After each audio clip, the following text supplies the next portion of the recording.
ஒரு இயக்கம் என்பது அரசியல் கற்றுக்கொள்வதற்கான களம். அதை முதலில் புரிந்து கொள்ள வேண்டும். ஆளுமையை பெருக்கிக் கொள்வதற்கான ஒரு களம். அதை புரிந்து கொள்ள வேண்டும். ஒரு கூட்டணியிலே நமக்கு 5 அல்லது 6 இடங்கள் கிடைக்கின்றன என்றால் அந்த 5 அல்லது 6 இடங்களுக்குள் எப்படி நாம் போட்டி போட்டு அதை பெற வேண்டும் என்கிற முனைப்பு தேவைதான். ஆனால்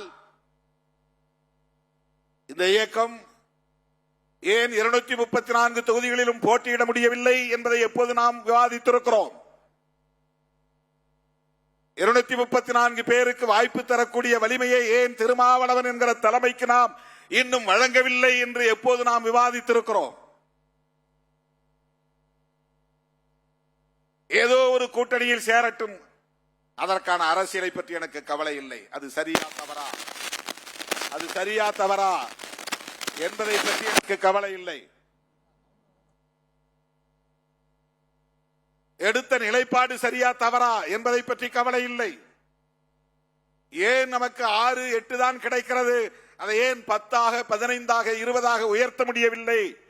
யார் அங்கே போய் பேச்சுவார்த்தை நடத்துவது? பேச்சுவார்த்தையில் பங்கேற்பவர்கள் யார்? ஏன் விடுதலை சிறுத்தைகள் கட்சிக்கு 25 இடங்களை பெற முடியவில்லை, 20 இடங்களை பெற முடியவில்லை, 10 இடங்களை பெற முடியவில்லை என்ற விவாதம் நமக்குள்ளே நடந்திருக்கிறதா? தனிப்பட்ட முறையிலே என் தொடர்பான முடிவை நான் எடுப்பது என்றால் அதில் எனக்கு தெளிவும் உண்டு, உறுதியும் உண்டு. 2000 நான் ஒரு முடிவு எடுத்தேன், இனிமேல் நான்வெஜ் சாப்பிடுறதுலன்னு. அதுல எந்த தடுமாற்றமும் இல்லையே.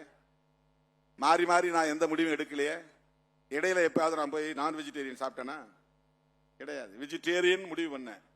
இந்த நிமிஷம் வரையிலும் மீன்னா எனக்கு அப்படி பிடிக்கும். இப்போ உங்களுக்கு நீங்க சாப்பிட்டு இருந்தா கூட எனக்கு எச்சில் ஊறும்.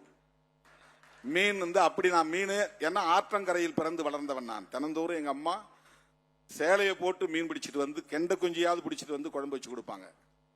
எங்க அப்பா தினந்தோறும் காட்டு வேலையை முடிச்சிட்டு தூண்டில் போட்டு மீன் பிடிச்சிட்டு வருவார். அப்படி மீன் குழம்பு இல்லாத நாளே கிடையாது. எங்க வீட்டை தாண்டி போறவங்களாம் சொல்லுவாங்க, இது என்ன செம்படவன் வீடான்னு கேட்பாங்க. செம்படவர்னா மீன் பிடிக்கிறவங்க தெரியும் இல்லையா? அவங்க வீட்டில் எப்போதும் மீன் காஞ்சிக்கிட்டு இருக்கும். குழம்பு வச்ச மீன் போக மிச்சம் மீன் காயும்.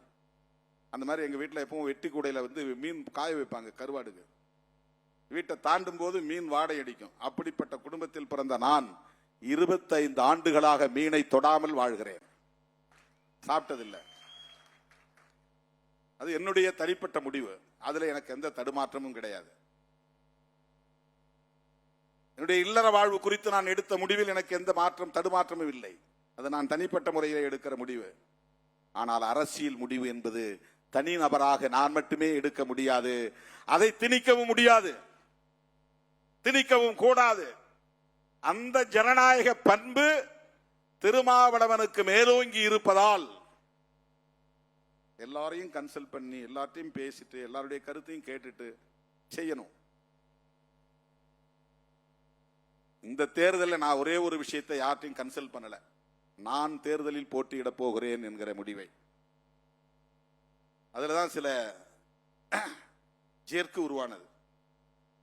இல்லைன்னா அப்படியே ஏற்கனவே நின்ற 4 பேருக்கும் 4 இடத்துல கொடுத்துட்டு மிச்சம் 4 இடத்த புது ஆளை போட்டு போயிருக்க முடியும்.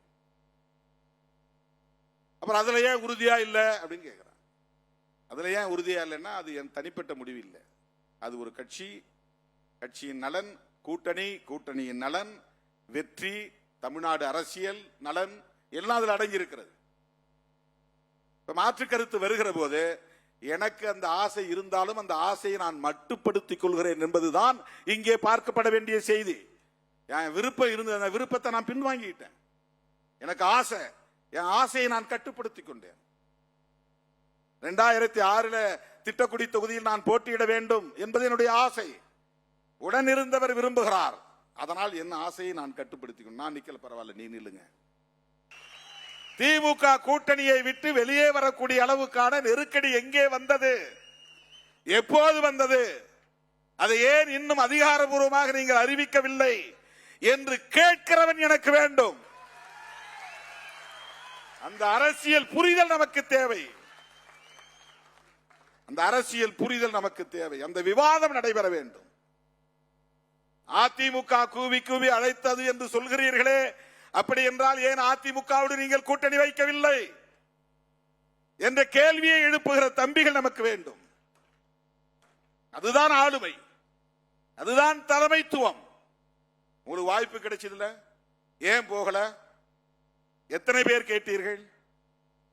பாஜகவிலே அமைச்சராக முடியும் என்கிற வாய்ப்பு இருக்கிற போது அதை ஏன் தவிர்க்கிறீர்கள்? எத்தனை பேர் கேட்டீர்கள்?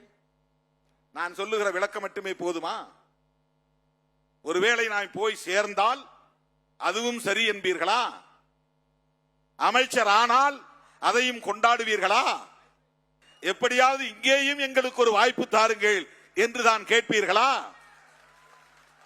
பாஜகவில் அமைச்சரானாலும் சரி, பாஜகவில் எங்களுக்கு ஒரு பதவி வாங்கி தாருங்கள் என்று கேட்பவர்கள் தான் என்னோடு இருக்கிறார்கள் என்றால் என் 35 ஆண்டு கால உழைப்பு வீணாகிவிட்டது என்று பொருள்.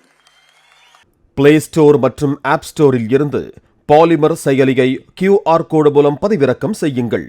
செய்திகளை உடனுக்குடன் பெறுங்கள்.